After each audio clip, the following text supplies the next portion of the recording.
You're going to make your fist, put your fingers on top of the strings, and do this sliding here, just like we were doing with the up and down fist bump motion. It's very similar. If I do it in the air and then I do it on the cello, my arm is basically doing the same thing. And you can do this one pretty quickly because you're really just staying on the strings. Obviously, there's nothing about notes happening at this point. Then the next thing you're going to do is you're going to take your fingers and put them, I like to put them between the strings. You can also just put them lightly on the strings. All the fingers, your thumb is underneath your hand, really loose and relaxed. And I'm going to slide up and down the instrument, basically from first to fourth position, just sliding again, maybe a little slower. So even though we can do some of this shaking and sliding motion fairly fast, we're going to definitely be slowing things way down here. So then the next thing that you're going to do, so assuming that all those things feel comfortable, these ones you can do for a while. I find them less necessary to like really practice for a long time because you're basically just kind of refreshing your arm and reminding it what it's going to do. So the next few get a little harder. We're going to take second finger and thumb together, and so now you're going to put your second finger on the string, and it's going to be not pushing all the way down. We're not pushing down on any of these exercises. So second finger and thumb, I'm going to tilt my hand back so that I'm on kind of the corner of this finger, and we want the fingers to bunch together. Remember, relaxed hands just bunch together because that's what a relaxed hand does. What we're trying to do is have the weight come through the arm, through the hand. The weight is because your arm is kind of pushing down from the middle of your back. I can actually feel that happening from my shoulder blade. We're not pushing the string all the way down right now, but you can feel a little bit of heaviness in your hand and your arm, but your elbow needs to also stay up. And so one of the things that I'm doing is I'm a little tiny bit dipped with my wrist to make that shape happen. So I'm leaning back onto the corner of my second finger. I've got my palm facing the bridge, so really open. And then I'm going to do little slides. I'm sliding 2 inches, 3 inches, something like that. Your first finger can be on the string also, or it can be up. Either way, it doesn't matter really for this one right here.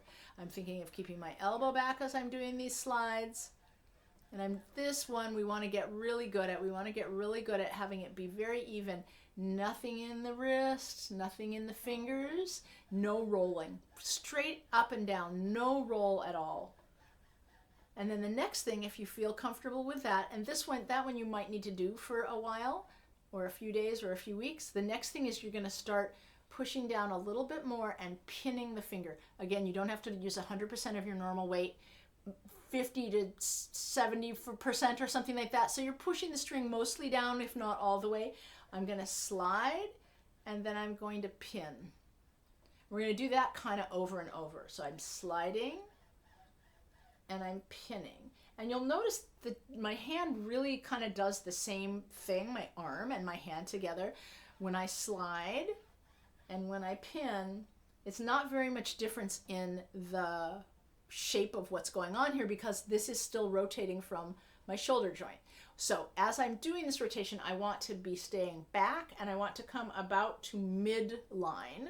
I don't want to go farther than the midway. I don't want to roll to this side of the finger because it's not going to sound good. So we want to keep pulling back and releasing down. So gravity is that way, which means that the down vibrato is the easier one to do because our hand wants to release down to gravity. So when we start counting, we're going to count on the beats down and down and down, and the and is where you have to pull it up. And I'm going to recommend something in this zone. This is 60 beats, and so I'm going to go down on each one of the beats. Down, up, down, up, down, up. I find when I hold my elbow back a little bit, up and back, makes it a little easier to do the up part.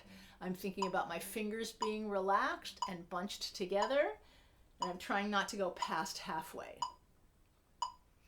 And so you need to be really good at this.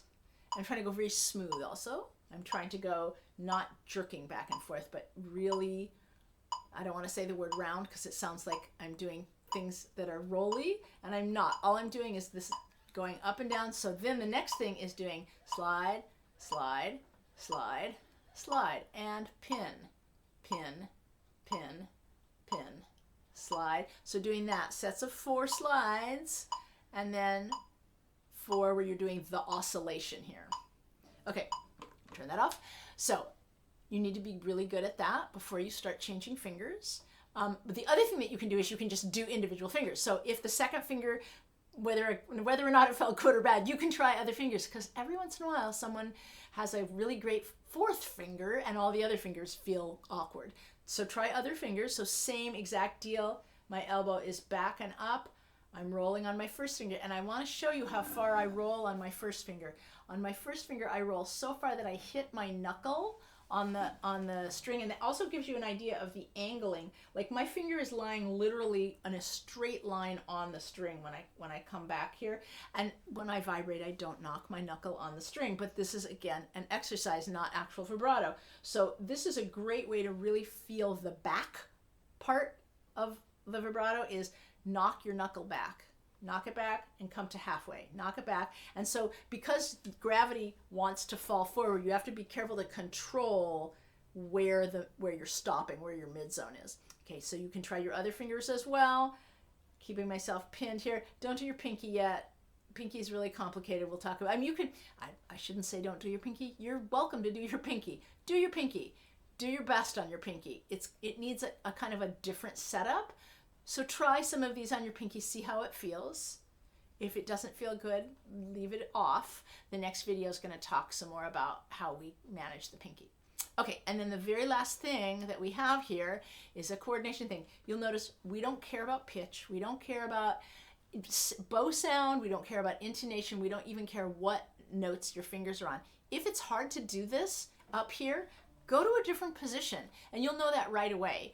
It just may feel really lousy in 1st position.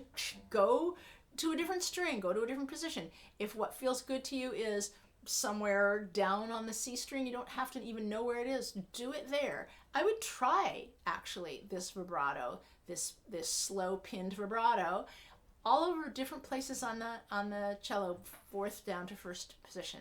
So then the next thing is trying to change fingers in rhythm. So that would look something like this. If I put my tick on, I might do this.